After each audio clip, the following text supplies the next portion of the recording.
Hey, wait a minute. What on earth are you doing? My husband, with a smirk on his face, carried the wheelchair and kicked it forcefully towards the sea with a loud clatter. Overwhelmed by shock, I raised my voice. What are you doing? Oh, with this, your wheelchair is gone, right? But that's because you... Listen, even if you have to crawl back, come home. You got household chores waiting for you, you know.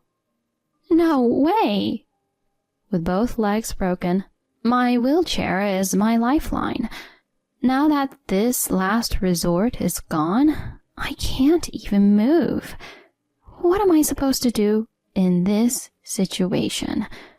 I can't even go on the road like this. There are no buses running around here. At this rate, the sun will set. However, no matter how much I try, the distance I can cover is minimal. What should I do? It seems impossible to think about this.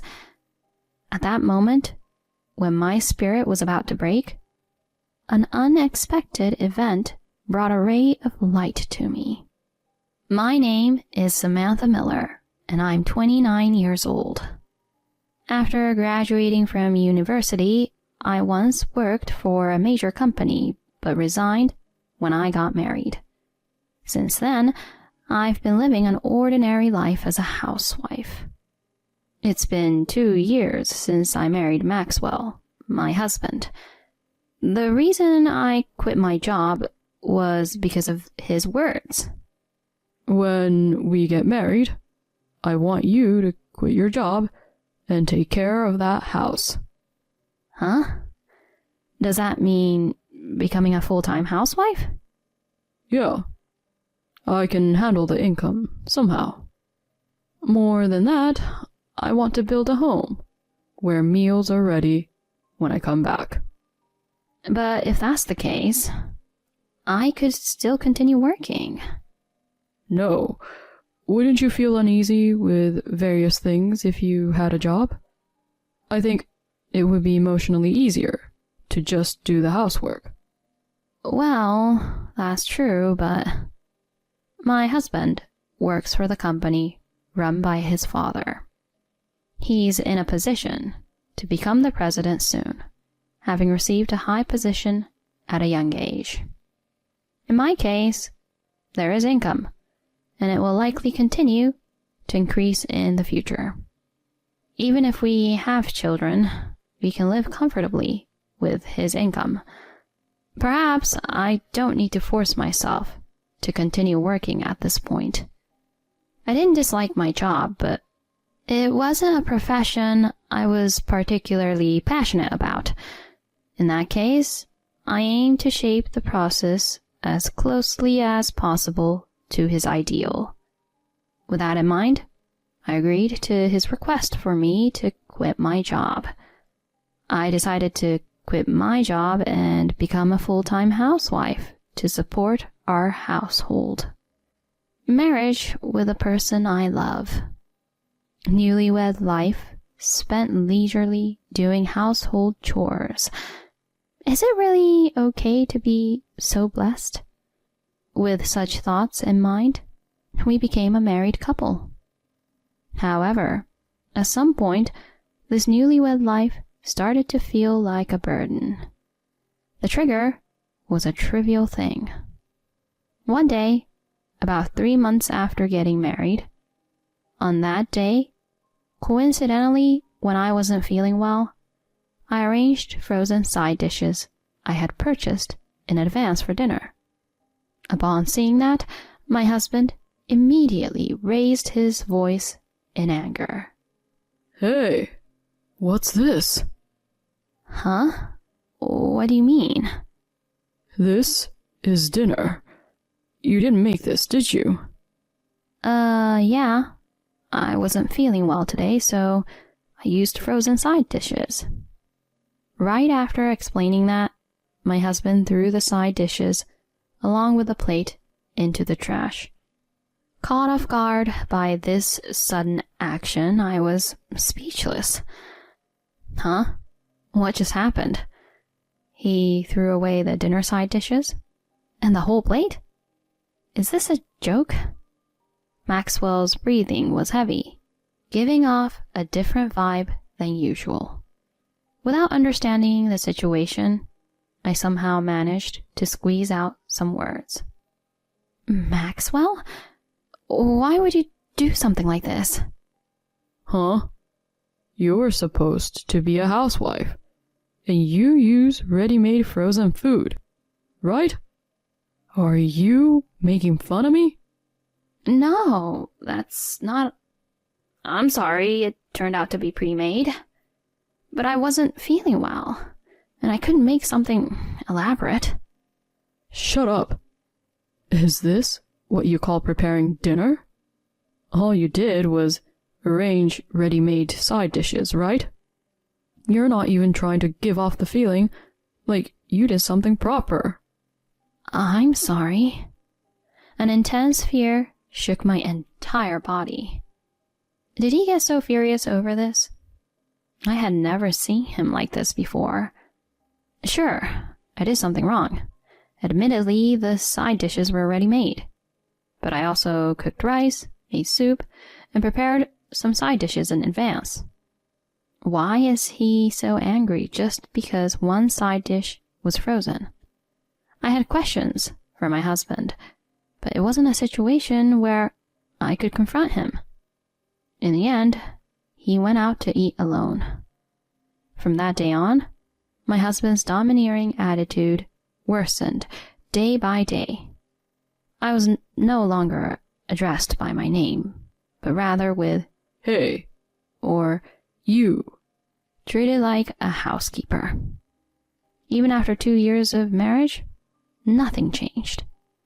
If anything, it became worse than it was back then. One day, as I was preparing breakfast, my husband, who had just woken up, suddenly said something like this. Hey, hurry up and get ready. Huh? Get ready for what? Obviously, get ready to go out. I told you to prepare because we're going to my parents' house. To your parents' house? Wait, I didn't hear anything about that. Shut up. Just move as I instruct you to. Instead of making a bad meal, hurry up and get ready. Yes. Once it gets to this point, arguing back will only antagonize him. I quickly took off my apron and began preparing to go out. I finished getting ready in about 20 minutes, but my husband's mood was worse than before. He had been complaining the whole way to his parents' house. A few hours later, when we arrived at his parents' house, they warmly welcomed us. At his parents' house, Maxwell played the role of a good son and husband, so I felt relieved. As we chatted over tea that his mother made, his father brought up a conversation with me. Samantha, are you having a hard time with our son? Huh? Well, I was wondering if he takes you on trips or anything. We love the sea and mountains, so we go on a drive every few months. Is that so?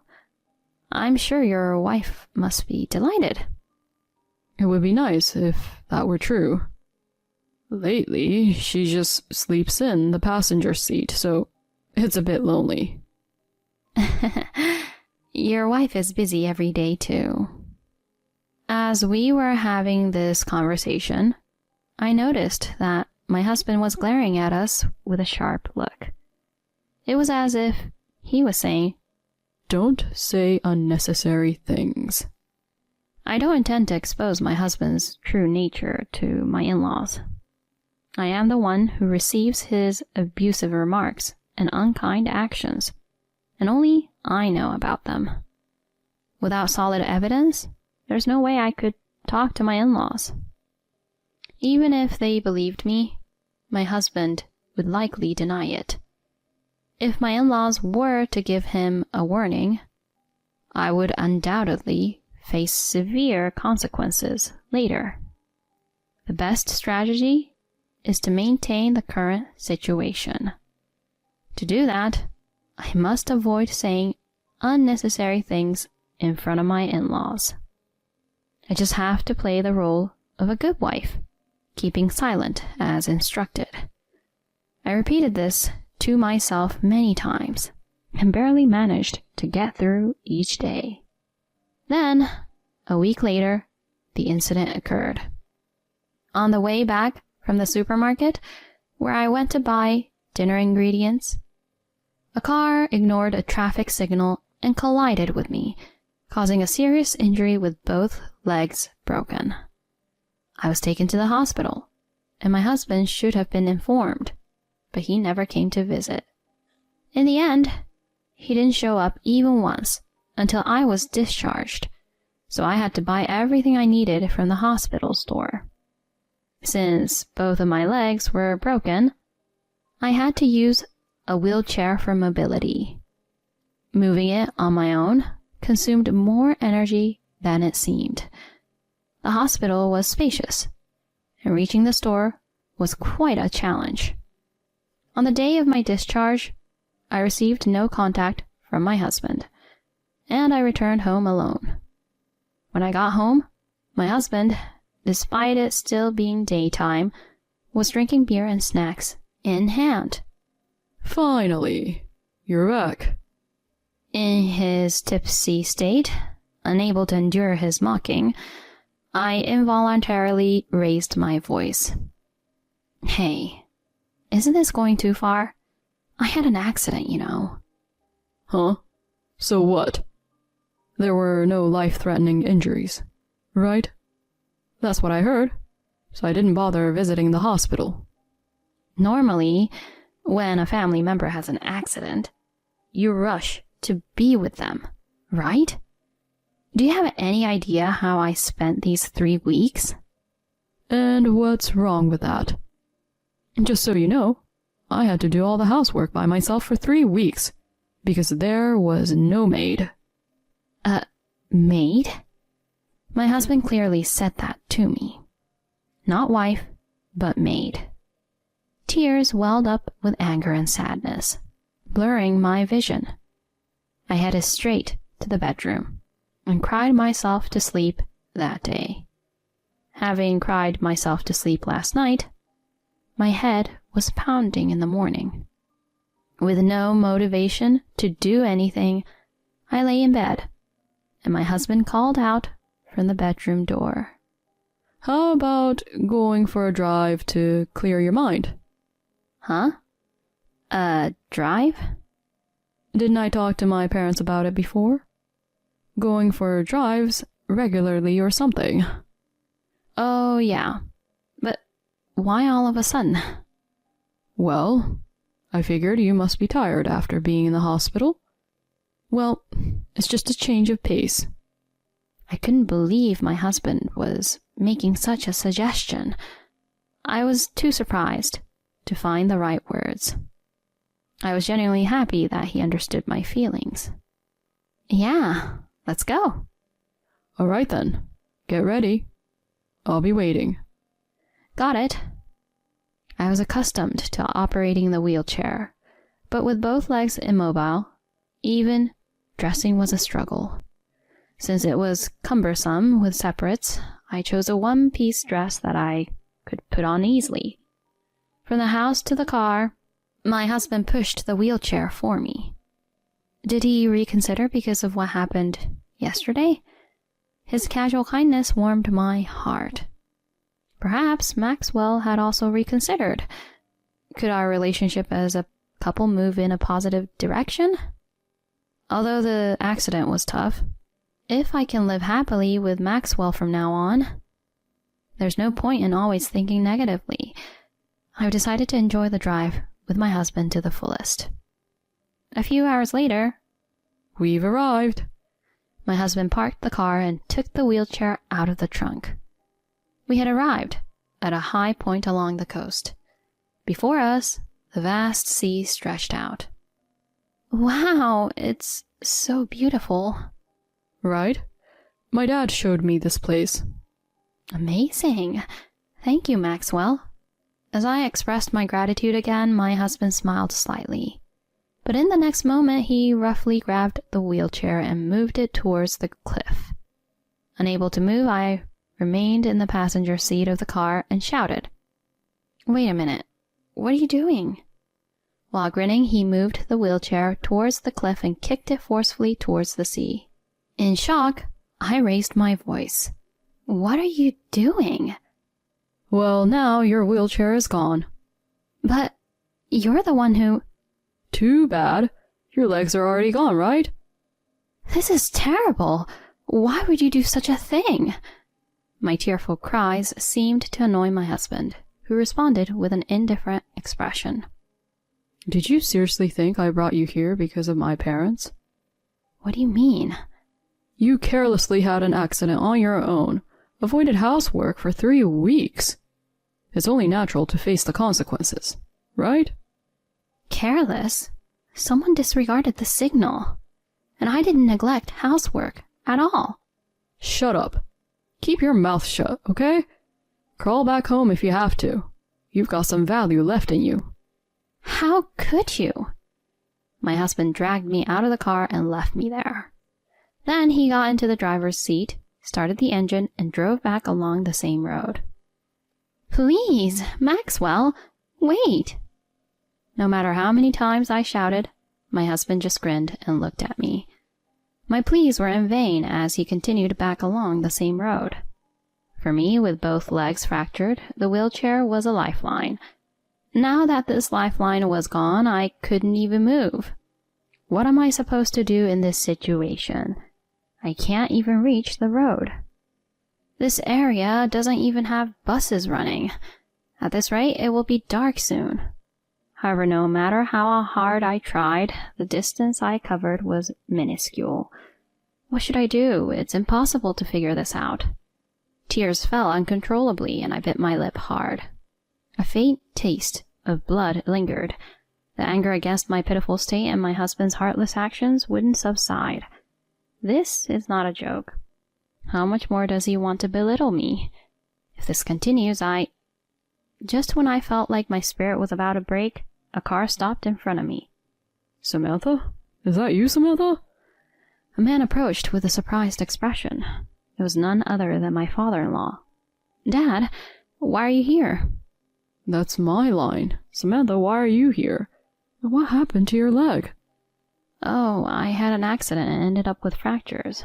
Just a while ago, Maxwell was with me. I can't believe it. Did he leave you here? I shouldn't have revealed the truth. Although I knew I shouldn't, I unconsciously nodded, feeling desperate. Following my father-in-law, my mother-in-law came with a blanket and draped it over my shoulders. She placed the blanket over my shoulders and with a tense expression asked me, "Samantha, are you okay?" "Mom, we happen to be at a relative's house nearby. This is our favorite beach. We usually stop by on our way home, and then we happened to see you." I see. Turns out my husband found out about this place from his parents. I never expected them to find me here by chance. What happened? Tell me everything. My father-in-law looked straight at me, tears streaming down his face. Summoning the courage, I opened up about the past 2 years. Actually, until I finished speaking, my in-laws listened in silence. At one point, my mother-in-law shed tears and embraced me tightly. I'm sorry. Our son put you through such a thing. Please, don't apologize, Mom. I also have my faults. There's no way you could have predicted this. You're our precious daughter. We can't let things stay like this. Thank you, Mom. Afterward, my in-laws took me in their car to a nearby spaghetti restaurant. We had a meal there, and then the 3 of us returned home. My father-in-law took the lead, ringing the doorbell. My husband, without any suspicion, opened the door, surprised to see us. When he saw us, his eyes widened. Why? He muttered softly, and my father-in-law raised his voice angrily. What have you done to our precious daughter? Precious daughter? I'm your precious son too, aren't I? What are you talking about? Don't spout nonsense. You're no longer my son. I won't let someone with no common sense succeed me. What? That's a joke, right? You're fired. Get out. Never show your face in front of us again. This can't be. My father-in-law kindly told me to pack my things. With the help of my mother-in-law, I packed my belongings into a suitcase as instructed, and we left the house. When I got into the car, my husband rushed toward me with a tear-stained face. He was a mess of tears, and pleaded with me to forgive him. But there was no way I could forgive him now. Perhaps there was never any love between us from the beginning. I could finally see that. Staring coldly at my husband, I uttered these harsh words. Enough! I can't easily forgive something like this, can I? I can no longer believe in you or continue to love you. Never interfere with my life again. With those words, my husband slumped weakly to the ground. Ignoring him, we headed towards my in-laws' home in my father-in-law's car. Afterward, I decided to stay with my in-laws until I could feel my legs again. 3 months later, I regained mobility and was hired by my father-in-law's company. Naturally, I divorced my husband. After being hired from his job, he is now looking for a new job and is making do with a day job. On the recommendation of my father-in-law, I am now in the process of filing a claim for alimony to Maxwell via a lawyer.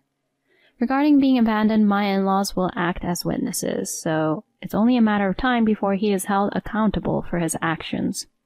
I may have made a mistake in choosing a life partner, but thanks to that, I've met wonderful in-laws. I hope to continue to cherish this relationship and repay it while working for my father-in-law's company.